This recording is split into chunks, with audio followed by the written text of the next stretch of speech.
That is, can bad banks resolve India's NPA problem? This panel will be chaired by Ms. Jaya Vaidyanathan, CEO, BCT Digital, and will be joined by Mr. R.K. Bansal, MD, Edelweiss Asset Reconstruction Company Limited. He'll be joining in a minute, Ms. Jaya.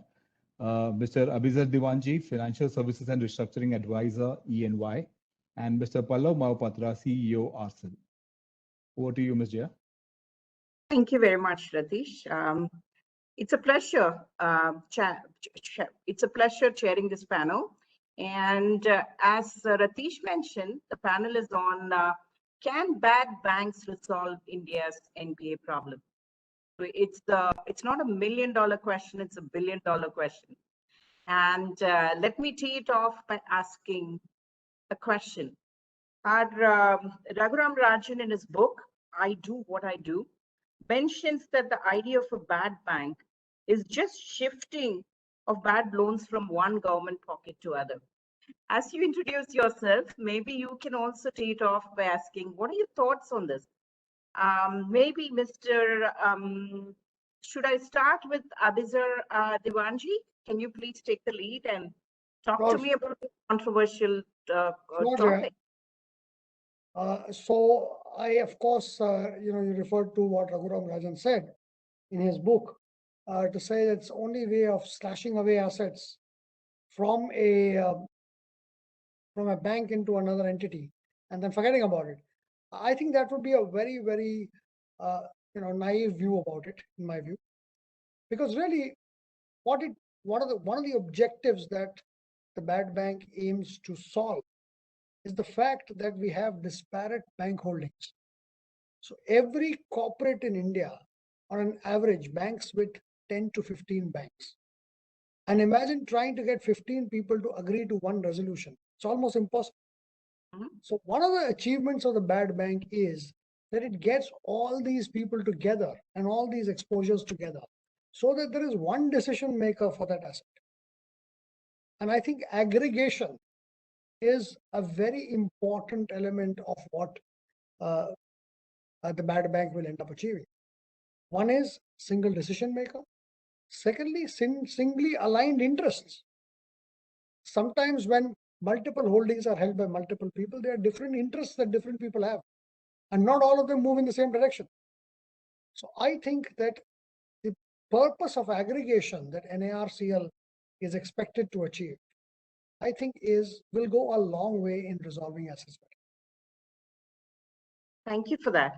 Mr. Mohapatra, your opinion on that? Are you in agreement? What challenges do you see going forward? If you can expand a little bit on that, that will be great, because you've been on the bank side and you've been in this new role, and there's a lot going on both sides of the table. Would love to hear what your thoughts are. Sir, you're on mute. Am I now audible? Perfect. Yes. Thank you. So I totally agree with Mr. Abhizar that the main weakness in the entire process was non-availability of the debt aggregation. Now, the concept of debt aggregation, okay, it appears very simple that if the resolution is to be done, then there has to be one decision maker who should take a lead. Normally, it is said that the consortium leader will take a lead, or in case of multiple banking, it is said that the bank which has got the largest share will take a lead. But on the ground, because I was a part of the banking system, on the ground this doesn't happen. Now, even if suppose there is an entity called ARC, which has been created basically to address these issues, they go and basically acquire the assets or the debts from different banks. It has been invariably seen different banks will have different approach in selling the debts or assigning the debts to the ARC. So if the ARCs, and what happens is that ARCs keep on, I will say, acquiring the assets. I will not use the aggregating the assets, because in very few cases the ARCs have been able to aggregate the assets. They keep on acquiring the assets over a period of time. the period of time can range from 6 months to 3 years. So think of the asset, a part of the asset or the debt which has been acquired from Y Bank in the 3rd year. What is the price of that? And for the 3 years, there has not been any sort of resolution process which has been started. So 3 years period has been wasted, and it's a very long period for in case of the resolution of stress assets. So this is one point. And why some of the banks do not basically agree on this, I have no idea. As a banker, I can be very, very blunt and upfront that why they don't do it, I don't know. Because they should realize one basic point: there is a time value of money. Yeah. If the decision is not taken today, it is going to harm them, no one else. So this NARC, after being basically enacted with the government ordinance, that will play a big role in the aggregation of the asset. And I hope, since there will be a mandate, and there is a mandate, and these public banks have put the capital, so they will basically sell the debt to their national ARC. Now, there are some technical points which Mr. Abhijair may be privy to it. I am not privy to it. As to whether there will be a price discovery mechanism, I don't know. Even if there will be a price discovery mechanism, whether through the open auction or through the Swiss challenge, then how the level playing field will be created, I have no idea. Similarly, if normally in case of wherever the SRs are issued to the selling bank or to the co-investor, there is a concept of some fees being recovered by the ARCs. Now, because they are providing a platform for doing this, these resolution, so there is a fees. But when the public sector banks, when they sell, and they basically are issued the SRs, whether they will be paying any management fee or not. So these are some technical points which most probably Mr. Abhijair may be privy to it, may be knowing about it. So that is one part. The other part is regarding the creation of AMC. Now, what I understand, I'm not as expert as Abhijair, what I understand that world over, wherever this bad bank was created, there was only one entity. And that entity used to basically buy, and they used to resolve. Now here there will be two entities. Now, in case of the two entities, one entity will be basically putting the money. That is the national ARC, whatever is the money, 15% or net value of asset. The other entity will be doing the resolution. Now, normally it is said in the finance world, there has to be a skin in the game. Then who has got the skin in the game? So these are the technicalities. Most probably these are being worked out. But on the matter of principle, I totally support this concept of national ARC, because if the debt aggregation happens, a message will go down the line loud and clear that everyone in the ecosystem, all the stakeholders, they mean business. No one can take the entire system for a ride. Thank you very much. We also have Mr. Bansal online now. Mr. Bansal, would you like to add to it? I'll just give a minute or two. Maybe if the video doesn't come on, we will switch to the next question. Mr. Bansal? Yeah. So the question was again more about, do bad banks really work, or is it just shifting money from one pocket to the other? So that was what we were talking about.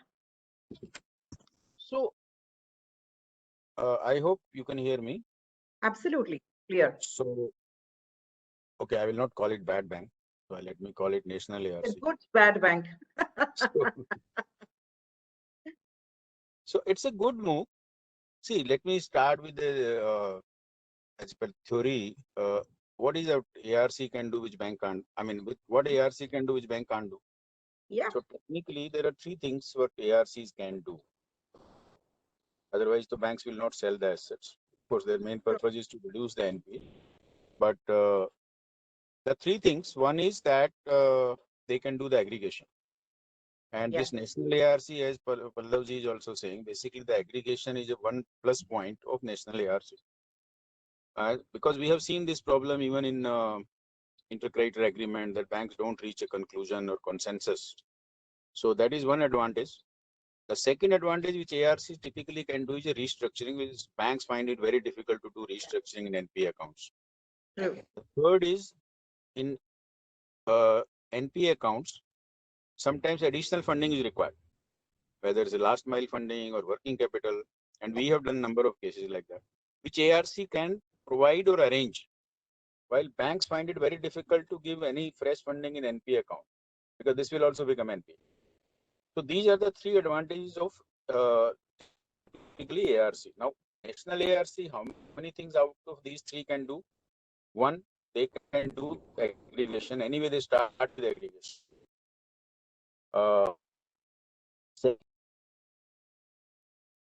Basically, whether they can do restructuring, yes. But as I company which is supposed to be there with the India Debt Management Company, which may do the restructuring, or third part is the press fund. I think that part is still not very clear whether they will be able to access funding, but hopefully, if they really want to do a resolution, they should do. So that is the positive point. I would say implementation is the key. So how do you implement? How do you resolve all these cases? First of all, let us see that most of these cases are quite old. Banks have not been able to resolve these cases, and they are just trying to transfer these cases, which are virtually zero in their books because they are fully provided. And if they could not resolve in 5 years, I think, I don't know what they will do in future, but at least a good warehousing concept. The other advantage of this is that banks otherwise find it difficult to sell to ARCs or somewhere else because of the other regions, CVC, etc., etc. This is government entity indirectly, so I think they will not have that worry. So that's the one positive point. But later on, what they do, because they will find a resolution is supposed to be done by the private sector company. So I hope they will not get worried about CVC, etc. The only two point which I feel is this is taking care of only above 500 crore. The other negative feature is that they cannot buy, as being an ARC, they cannot buy the cases which have been declared as fraud. And unfortunately, in banking system, a lot of cases have been declared as fraud. Yeah. So I think there is a request now made to RBI to allow that. So if that comes through, maybe it's a positive factor.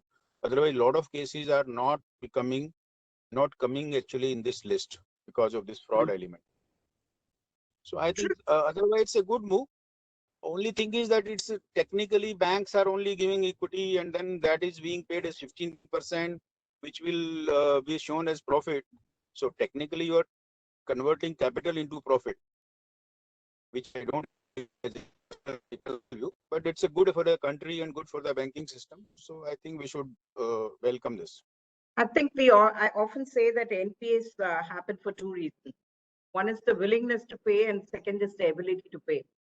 Unfortunately, in India, the willingness to pay, or the so-called frauds, have kind of like the quantum of it has increased over the years, and we need to really step in and do something about it.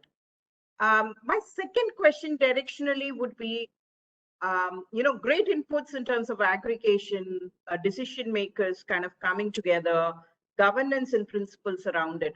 So what is it that we're going to do new in terms of not just looking at it differently and having a separate board, but, some thoughts on maybe technology interventions that are going to help, new way of looking at old problems.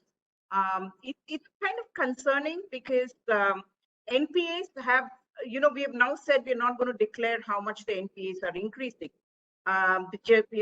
till March of this year. But, data shows that it's increasing from 9.5 to 12.5 to worst case scenario 14.5%. So more and more NPAs are happening. And you need new methods of looking at NPAs to kind of solve the problem rather than just looking at it as a separate bucket. Although, there are issues of aggregation, decision making, etc. So maybe I'll go in the same order. Abizar, your thoughts on that? Yeah. So, as Mr. Bansal just said, these are old NPAs. The banks have not been Yeah. able to resolve it. How do you look at the NARCL resolving them better? Right. So first of all, Jay, you're completely right. We need a very different approach to this. Now, what is a different approach? I will take it as technology and commercial. Yeah. Now, on the commercial side, first of all, we need to realize that this is not just a aggregated auction mechanism. It cannot be. So earlier auctions were conducted where multiple Yeah. banks bid, and there was possibly one or two bidders going for it. The second leg is to say that not only do you aggregate, but because you are aggregating, you have the ability to enhance the value. Now, what do you do for that? First of all, the concept that I look at in all ARCs is something called yield contraction. Yeah. In a sense, Absolutely. when you buy an asset, it's possibly a 20 to 25% yield asset. As in the riskiness in the asset is such that the capital that's put into that asset requires a 20% return. Yeah. 25% return. Firstly, you need to remove the riskiness and increase the enterprise value. That's commercial. How Yeah. do you do this? You basically make sure that you pump in enough interim capital to grow the enterprise value of that business. Yeah. When you grow the enterprise value in the business, you reduce the riskiness of the potential cash flows. And a 20 to 25% yield asset then becomes a 15 or 20% yield asset. 15% yield asset. When you do a 15% yield asset, you effectively double the value. Yeah. So that is one big reason that the NARC or the DMC that's going to be created for the debt management company needs to make sure that we create incremental value in assets where there is enterprise value. So first of all, recoveries will only improve when enterprise value improves. Exactly. There is no free lunch here. Nobody pays you more because you've lent 4,000 crores to the company. Right. Take the CY example, right? The bid was 400 and the outstanding debt was 4,000. And the whole world is shouting around saying that why did the assets get sold at only 10% of the value? Mhm. My contention to whoever shouted around is, please buy it at 400 yourself if you think it's that cheap. Yeah. The question is, the enterprise value at this point in time is 400. Now, the job that you have is to increase the enterprise value from 400 to 1,000 and then sell the asset. So ideally, what an NARCL DMC needs to do is to make sure that the yield contraction or increase in enterprise value needs to happen. Now, that can happen in many ways. Pumping in money, making sure you have control over the O&M of that company that you're running. The whole operations and maintenance of that business is done by you. Coming to your technology point here, it's actually creating the right dashboards.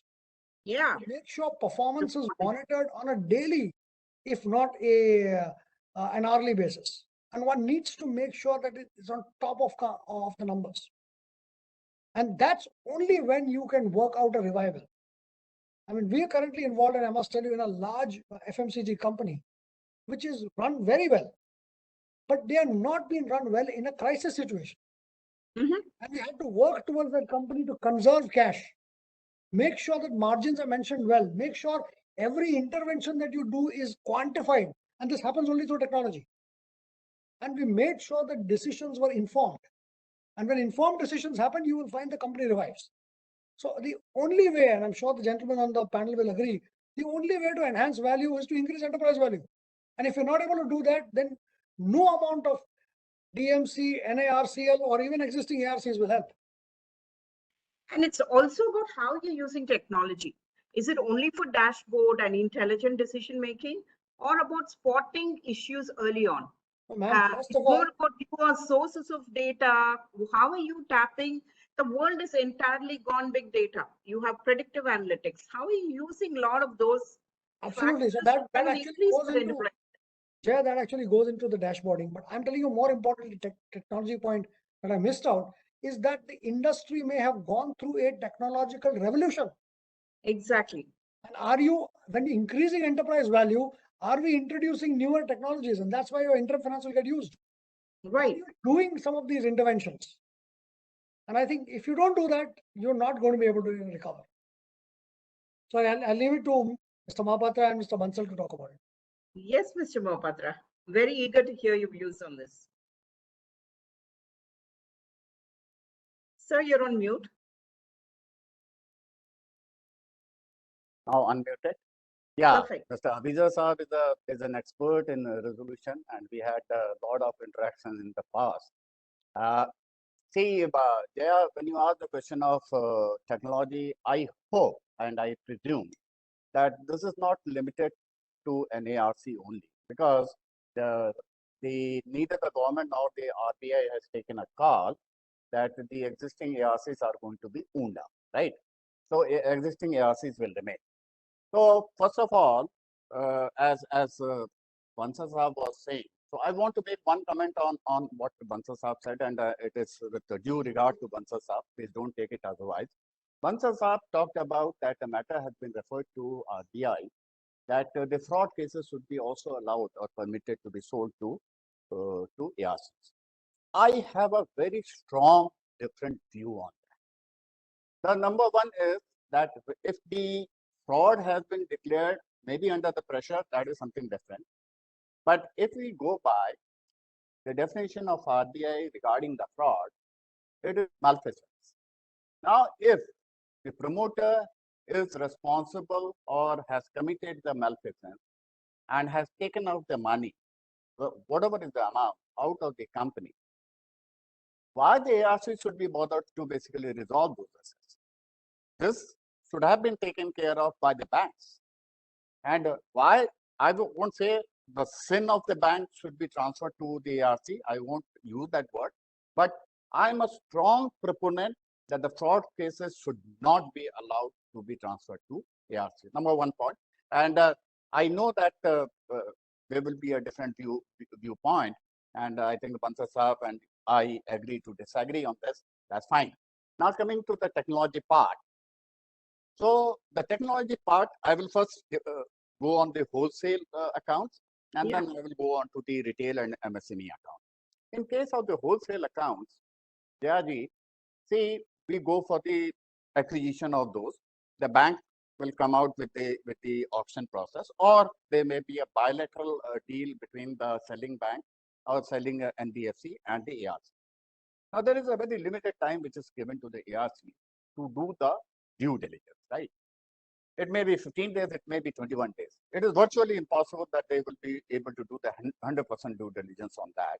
Normally, the ARC, what they do is, they have a board approved policy that this percentage will be done 100%, and the remaining will be done over a period of 3 months or 6 months. How the technology will assist? Now, there are a lot of fintech companies which the ARCs can partner with, or they can basically buy those solutions, which has got APIs. Yeah.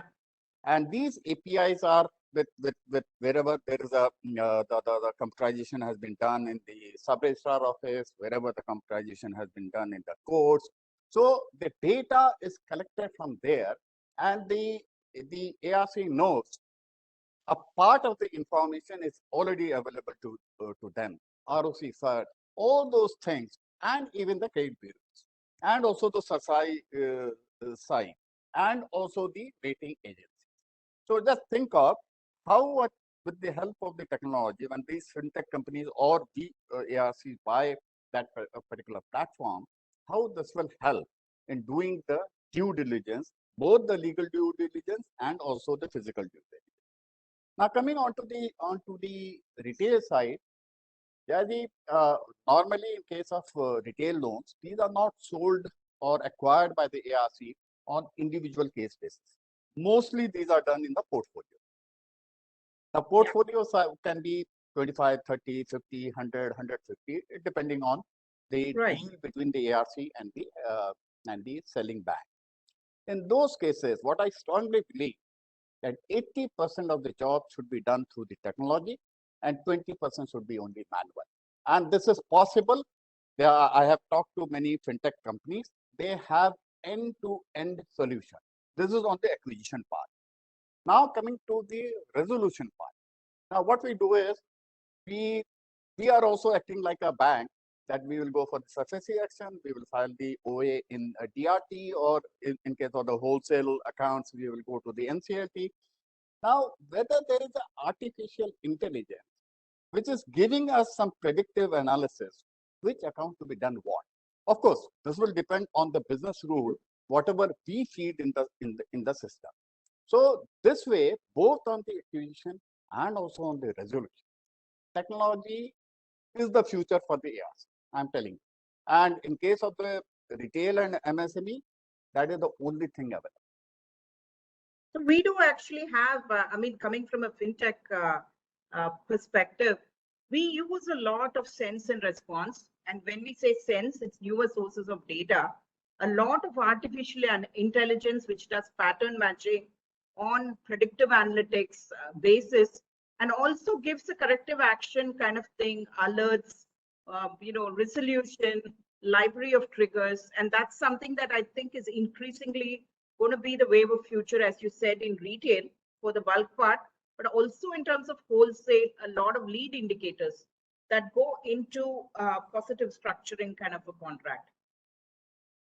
So thank you for that. Mr. Bansal. Yeah. Also on the topic of, do frauds really, should they be included? No, it's okay. Let me just clarify. I don't have any disagreement with Pallavji, and I can't have a disagreement. So in fact, what I was telling was, IBA has requested RBI for NARCL. But as an ARC, so I am not in favor. But I have written to RBI that some banks take liberty of declaring the case as fraud after selling to ARC. I have objected strongly to RBI that they can't declare it as fraud, or if they are declaring it after sale, they should take it back. But they are not doing it anyway. But they are big brothers, so I don't want to comment on that. So, but IBA has requested, by the way, for NARCL. Right. So not for our ARCs. Now, let me come back to technology part. I will take the question in two parts, and taking from Abhijar. In wholesale segment, technology, what you understand from that perspective, you are mentioning fintech and all that. So maybe there the technological part is much less. You have to understand that technology plays a big part there in the whether they are using latest technology, whether ARC is helping them in that.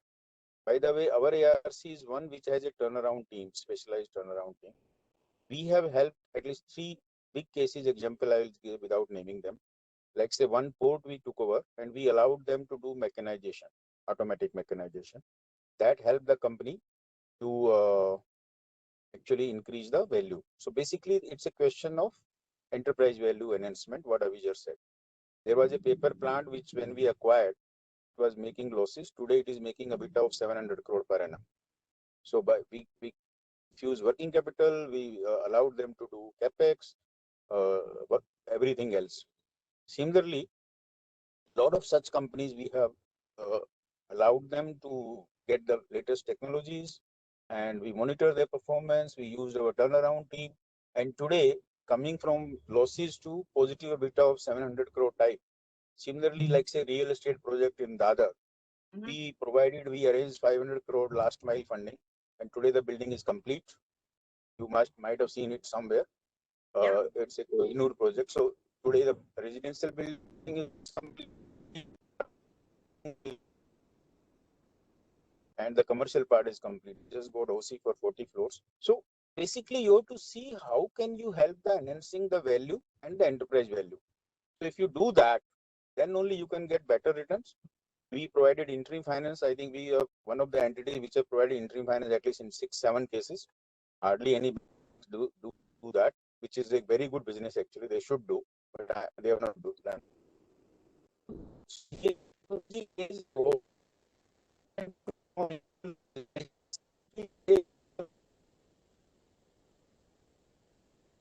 I think since the audio we have an issue, maybe we'll move to.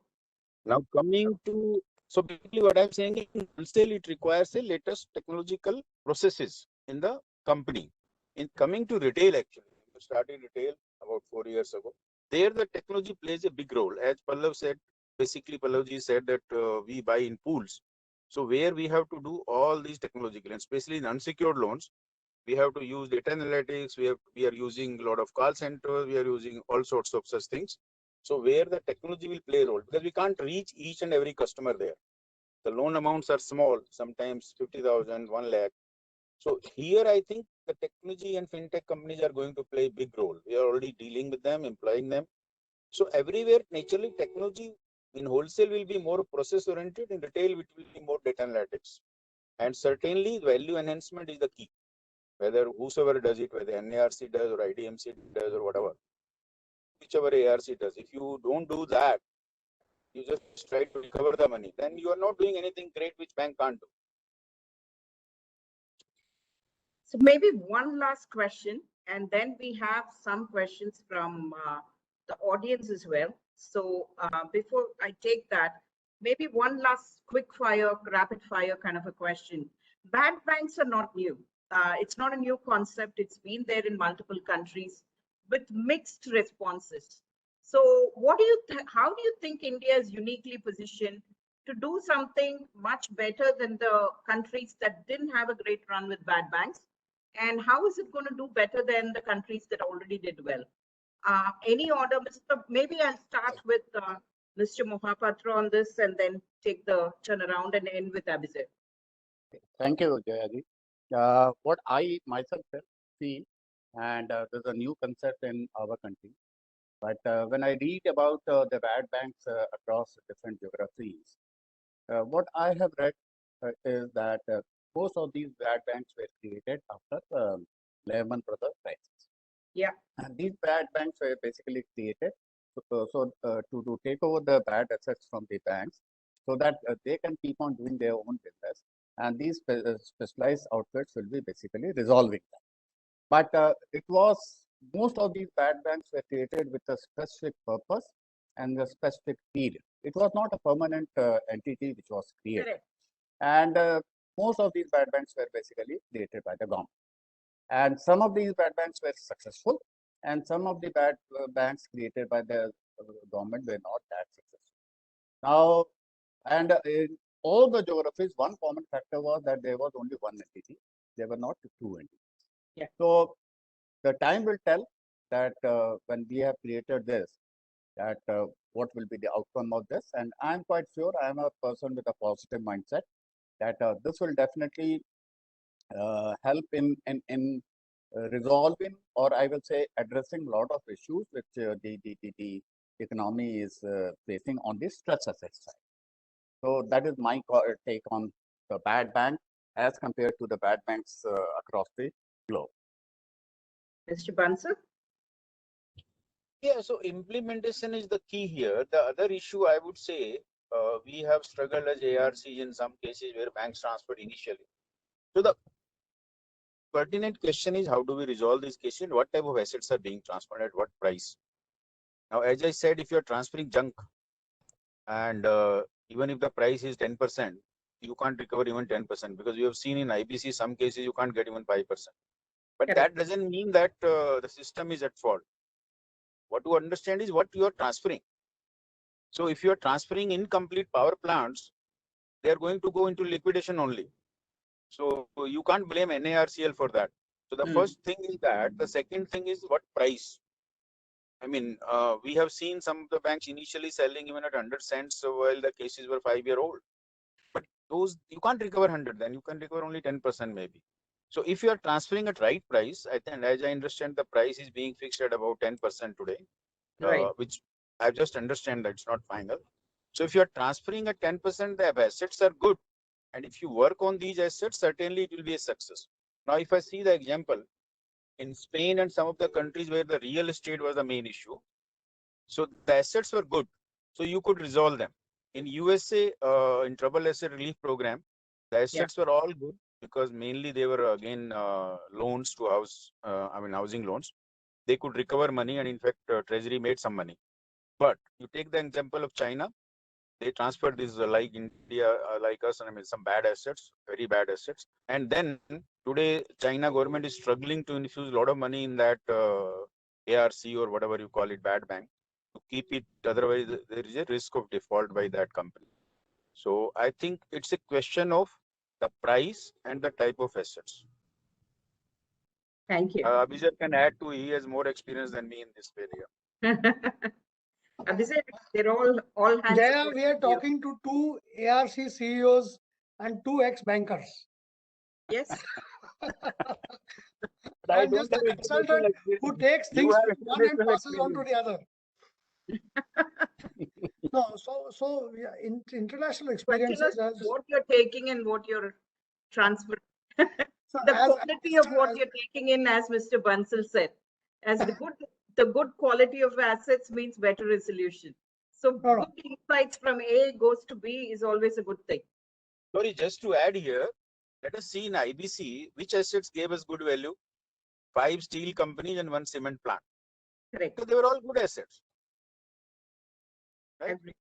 Sorry, Avijay, continue, Yeah. please. No. So just doing a comparison of how does the Indian model compare with global model.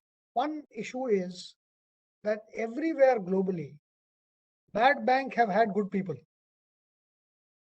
And I think it's extremely important that we have very good resolution professionals. And I don't mean IRPs by that. I mean resolution professionals, people who have the ability to turn around assets. And it's extremely important that people think out of the box. Now, there are the nearest model that we have of success is the Malaysian model. Mhm. And in Malaysia, they had similar issues like India. Disparate industries, they came out of the Asian crisis. Yeah. Disparate industries, owner-managed businesses. But in 5 years, they managed to give the government a very good IRR.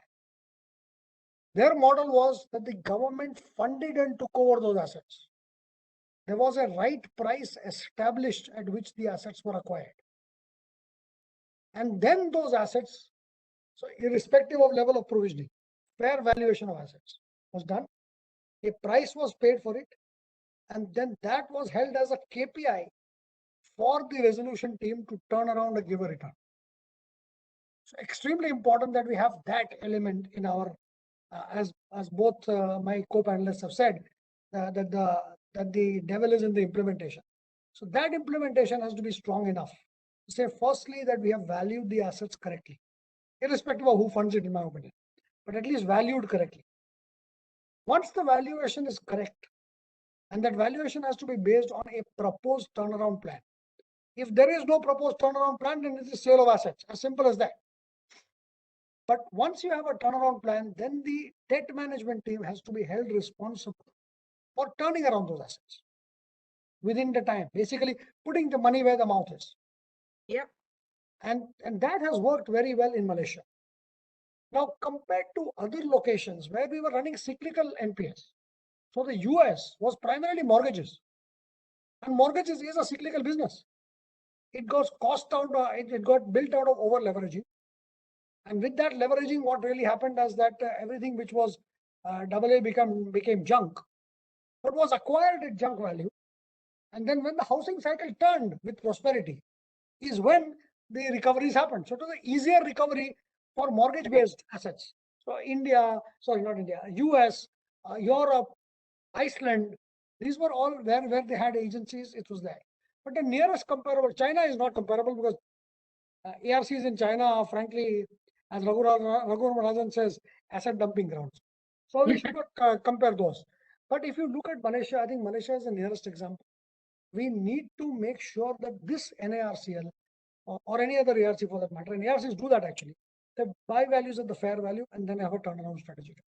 So I think that model works for us well if you are able to implement it well and if you are able to have the right capital backing it. Yeah. Very important. Thank you very much. We discussed a number of very interesting paradigms and concepts, most in terms of garbage in, garbage out. So quality of assets really matters a lot. And what's the price that's transferred in? We spoke about what's going to be different in terms of aggregation, in terms of decision making being more focused and concentrated. We spoke about governance. We spoke about technology interventions. We spoke about the focus on increasing our enterprise value. And most important, the bad banks need to have good people. And that's when the turnaround can really happen. So thank you very much for it. We have a question. We have a couple of questions that we thought we would take. Mr. Muralidharan, could we have your video on? Yeah, so that you can ask the question directly to the panelists. Yeah. At the outset, let me thank my panelists for giving us a lot of very actual and practical input regarding this ARC concepts. Sir, I would like to place my question like this. As such, we are all aware that ARC by per se has certain inherent issues like taxation front, there is timing of taxable income and tax rate applicability is still on card. Similarly, in case of capitalization, you're all well aware of the paucity of capital. Okay, that could have been driven away from this new ARC concept, but resolution mechanism, pooling of loan asset price expectation, and as well as the litigation issues, this is still on. How does this new NRC is going to tide over this, according to you? Anyone can take it. So, Mr. Vasudevan, one is that the NARCL is like any other ARC. Correct. It is going to face all the issues that a current ARC faces. Precisely. Which is taxation arbitrage, as you rightly said, which is litigation risk, etc. And while litigation, the biggest issue we face is the lethargy of the banks to sell assets at the right time to ARCs. Yeah. If you can ask Mr. Bansal or now Mr. Mahapatra, they will tell you that the assets they come to them come after they are reasonably tested by banks. We're looking at NARCL like that today. Right. Say, oh, banks have tried for 5 years and now let's see what the NARCL can do. NARCL has no magic wand. Nobody does. So ideally, the problems will remain the same. But I think systemically things will change for ARCs because even the RBI's thinking seems to be moving from ARCs being a enforcement agency for security, which was formed under SARFAESI, to an asset resolution platform.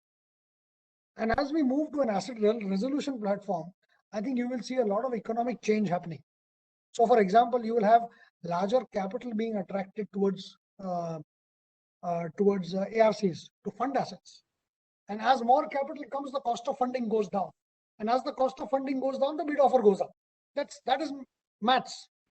Now, I will tell you, the biggest arbitrage that exists is in AIFs. And Mr. Bansal will know that AIFs, by the way, if they invest in an ARC structure through SRs, it's counted as business income, and hence it is not passed through for them. So while pass-through income is charged at a much lower capital gains tax, if they are regarded as business income, they get charged the maximum marginal tax rate. So any which way it is not efficient. FIIs get taxed at 5%, which is not available to ARCs. So investment in SRs. So technically, I think more capital will get attracted to SRs, and once we get rid of these tax arbitrages, and RBI is pretty conscious of it, I can tell you, and there will be more recommendations coming that way to figure out that more and more capital can come in with ease to actually fund assets.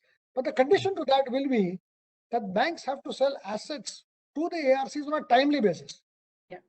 They cannot sell assets to an ARC after they have exhausted every means at their disposal, because then the asset has already rusted and lost value. It's a combination of bringing a patient in on when he's intubated into the hospital. Absolutely. Did you have one more question, Mr. Muralidharan? Or unless Bansal Saab and Mr. Mahapatra. I was waiting for them to say. But one good takeaway, which Mr. Bansal told me, is absolutely correct. At what price and what time is absolutely the key of success of this ARC. And similarly, he said bad bank with good people. So these are the good things just having, because most of the time we have found that timing is not right everywhere, because there are their own issues. Because in the rightly, as the bank said, Mr. Mahapatra Sahab can easily advent with that for us to get one what we call decision in the bank itself will take months. To do or not to do. Vasudevan Sahab, I will a little bit disagree on this. It depends on the individual. If the individual strongly believes there is the time value in money, and he believes in taking the decision. Absolutely. Unless that belief is instilled. If you take a decision, there is a 50% probability your decision will be correct. If you don't take a decision, there is a 0% probability your decision will be correct. Now the question is, if everyone keeps on thinking what will be the future impact of my today's decision, it is better to go to home and rest. They are not fit to be in the banking system. Absolutely. To be very Agreed. frank. Agreed. Absolutely. Absolutely correct. Thank you, sir. Thank you very much. It was a pleasure having the eminent panelist, and thank you very much for your time. Thank I you. look forward to staying connected. Thank you. Thank you, sir. Thank you. Thank you. Thank you, ma'am. Thank you. Thank you, Abhijit. Thank you, Pallavi. Mr. R.K. Bansal, Mr. Abhijit Diwanji, and Mr. Pallam. Thank you, sir. It was a really interesting one. Thank you. Yes,